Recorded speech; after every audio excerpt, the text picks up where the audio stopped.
इसलिए जो काम आपके लिए हो गए हैं उनका तो कम से कम ढंढोरा पीटिए,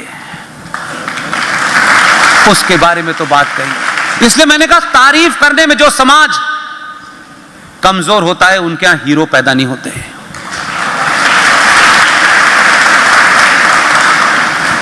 किसी को भी आपसे कुछ ऐसा नहीं चाहिए जिसकी वो आपसे सोचते हो कि ये इसको ले लेगा, कुछ नहीं चाहिए। या आपकी तालियां और आपका प्यार है कि मैं आपके बीच में खड़ा हूं। आरएसएन को नहीं चाहिए, जीडी को नहीं चाहिए, सुशील को कुछ नहीं चाहिए, किसी को कुछ नहीं चाहिए। हम सबके एजेंडे में एक ही चीज है, ना कोई संगठन है वो हिंदूवादी हो, वो नॉन हिंदूवादी हो, वो ये सरकार हो, वो सरकार हो, हम किसी सरकार की चौखट पे कभी नहीं दिखाई देंगे। हमारे मूल में राष्ट्र है और उसके अलावा कुछ भी नहीं है। इसलिए राष्ट्र को पहचानिए, देश को अलग समझिए और सभी धर्म बराबर हैं, इस फ्रॉड से बाहर निकलिए। जब आप ये कहते हैं कि सभी धर्म बराबर हैं तो मालूम है आप अनजाने में क्या करते हैं, आप कीचड़ की नाली को समुद्र से तुलना करने लगते हैं।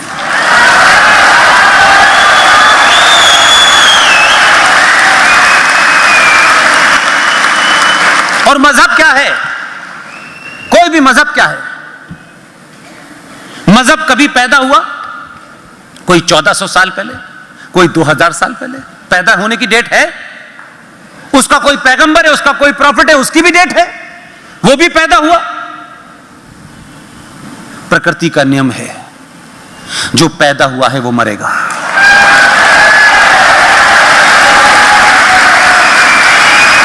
सनातन की कोई डेट है? सनातन की कोई किताब नहीं है। न सनातन पैदा हुआ है, न सनातन मर सकता।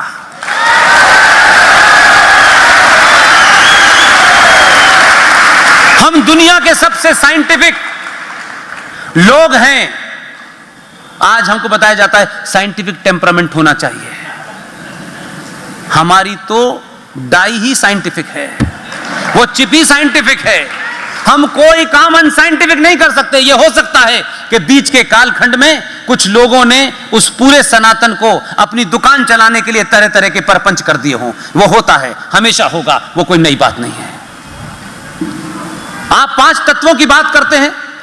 ये 5 तत्व किसने बनाए? मैंने नहीं बनाए, आपने नहीं बनाए, ये प्रकृति का हिस्सा है। सनातन शुद्ध रूप से प्रकृति का हिस्सा है। उसी के तहत आप सूरज की पूजा नहीं करते। हमने पूजा के माध्यम से आपको सूरज तक भेजने की कोशिश की कि आप समझें, क्योंकि आपकी अकल उस वक्त के दौर में ऐसी नहीं थी कि हम साइंस से आपको समझा पाते। जैसे एक मां अपने 5 साल के बच्चे को जब बोतल से दूध पिलाना चाहती है, जब गिलास से दूध पिलाना चाहती है, तो उस बच्चे से ये नहीं कहती कि बेटा ये दूध पीना चाहिए क्योंकि इसमें कैल्शियम होता है, कैल्शियम में ये गुण होते हैं, इससे तुम्हारी हड्डी मजबूत होगी। वो ये नहीं कहती, जानती है ये नहीं। उसको सिंबॉलिक तौर पे पिलाती है कि बेटा दूध पी लो, नहीं भौं आ जाएगा। उस मां का भाव क्या है? उस बच्चे को दूध पी ले।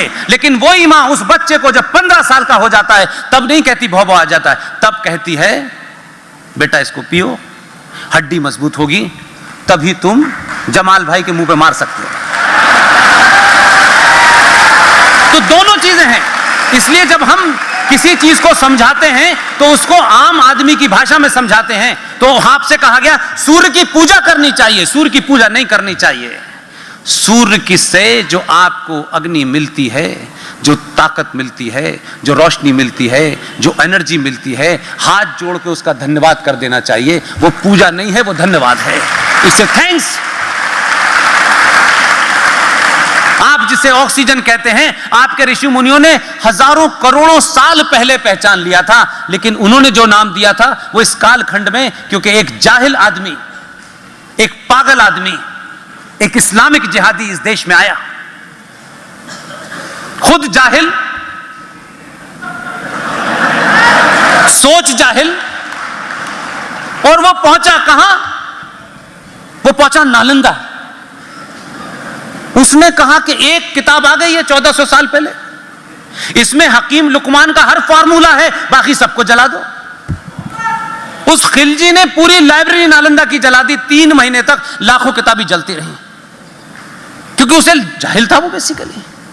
तो इस कालखंड की वजह से जो आपका पूरा उत्थान है, आपका जो वजूद है, जिस साइंस पे रखा है, उसके लिए आपको नोट्स नहीं मिल रहे हैं।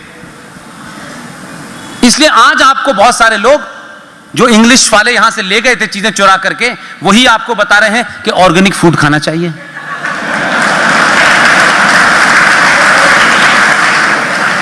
तो सवाल यह है मेरे भाई, हमारे ऋषि मुनियों को पता था भाई कि क्लाइमेट चेंज क्या होता है, उनको पता था। तुमसे ज्यादा ज्ञानी थे, साइंटिस्ट थे। उन्होंने कहा कि धरती पर सिर्फ एकमात्र एक पेड़ ऐसा है जो 24 घंटे ऑक्सीजन देता है, उसका नाम है पीपल। अब उस वक्त कैसे वो कन्वे करते, इस बात से कैसे बताते, क्योंकि लोग ये पूछने लगते, क्योंकि उनके पास समझाने के लिए तरीके नहीं थे। और उस दौर में जो समझाने के तरीके होंगे भी, वो हमारे और आपके बीच में इस कालखंड में जो पागल यहां आए जिन्होंने पूरा साहित्य जला दिया, तो वो गैप हो गया। लिहाजा उन्होंने कहा पीपल की पूजा करनी चाहिए। हम जब पूजा करेंगे तो एक लोटा पानी रोज चढ़ाएंगे, वो जीवन भर में कभी सूख नहीं सकता। उसको पूजा से जोड़ दिया। यह अलग बात है कि अब शहर में कहीं भी जाओ, दिल्ली में कहीं भी जाओ, पीपल के पेड़ पर इतने कलावे बांधते हैं, ऐसे लगता है उसकी गर्दनी पिचकाती है, और इतने लड्डू खिलाते हैं कि उसमें चींटी लग जाती है। भाई, पीपल के पेड़ की पूजा का कोई अर्थ यह नहीं है कि आप उस पर लड्डू चढ़ाएं। एक ही अर्थ है कि आप उस पे पानी डाल के आ जाएं, गर्मी, बरसात, लू के समय भी पानी मिलेगा तो वो जीवित रहेगा। जीवित रहेगा तो आपको 24 घंटे ऑक्सीजन देगा। इतना ही मतलब है। हमारी संस्कृति में नदी क्या है, हमारे जाने अनजाने में भाव समझने की कोशिश कीजिए। हम हर नदी के आगे मां लगाते हैं। ये गंगा मां है, ये जमुना मां है, ये सरस्वती मां है, ये तमाम है। हम इसका भाव नहीं समझ पा रहे। हमारे बुजुर्गों ने हमको बताया नहीं। आज भी चले जाइए, मैं तो ऐसी जगह पैदा हुआ जहां आप जानते हैं कि मेरे क्या संस्कार थे। भाई, एक ही संस्कार से बच गया, बाकी तो हो गए। बस चलता वो भी हो जाता, उसी से बचा लिया। यही मेरी बहुत बड़ी जीत है।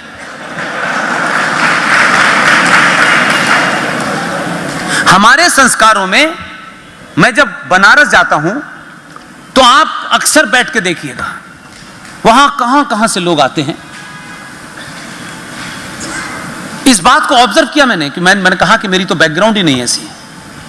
मैंने 22-23 साल तक तो मंदिर ही नहीं देखा था। क्या होता है मंदिर, पूजा वूजा क्या होती है, मुझे कुछ नहीं पता था। मुझ सिर्फ फर्राटेदार आप कुरान शरीफ सुन सकते थे, अजान दे सकते थे, नमाज पढ़ा सकता था। मैंने अक्सर यह देखा कि जो भी शख्स बनारस में, मेरी मां ऋषिकेश में रहती है, वहां जाता हूं मैं, हरिद्वार जाता हूं मैं, जो भी शख्स एक बार नदी के किनारे चला गया, मैं नहीं जानता कि वो कितना आस्तिक है और कितना नास्तिक है। जाने अनजाने में उसके दिमाग में है ये बात। हमारे यहां नदी के पास पहुंच करके हाथ से पहले पानी लेकर डालते हैं, तब पैर नदी में डालते हैं। सीधे नहीं डालते, सीधे पैर नहीं डालते, बाद में डालते हैं। इसलिए जितनी हमारी मां प्योर है, पवित्र है, उतना ही उस नदी को पवित्र रखना है। इसलिए उसे गंगा मां कहते हैं। उसके साथ आस्था को जोड़ दिया आपने, ताकि अपनी मां का जितना सम्मान है, उसकी जितनी पवित्रता है, इसको भी रखना है। लेकिन मजबूरी यह है कि जिन्हें यह काम करना चाहिए उन्होंने बताया नहीं, और आपने 10 दिन के अपने पूजा के फूल जाके उसमें चढ़ा दिए। आपके चारों पांचों, जो 5 आपके थे, पांचों को आप साइंटिफिकली देख लीजिए, उसमें शुद्ध रूप से साइंस से कुछ और है ही नहीं। हमारा शरीर भी 5 उससे बना हुआ है, 5 हिस्सों में बटा हुआ है। इसीलिए हमारे यहां चले जाने के बाद लोग कहते हैं 5 तत्व में विलीन कर दिया, जहां से आए थे वहीं चले गए। हमने अपने आप को हिंदू बनाने के लिए जिस्म के साथ छेड़छाड़ नहीं की। हम ये करेंगे तब होगा।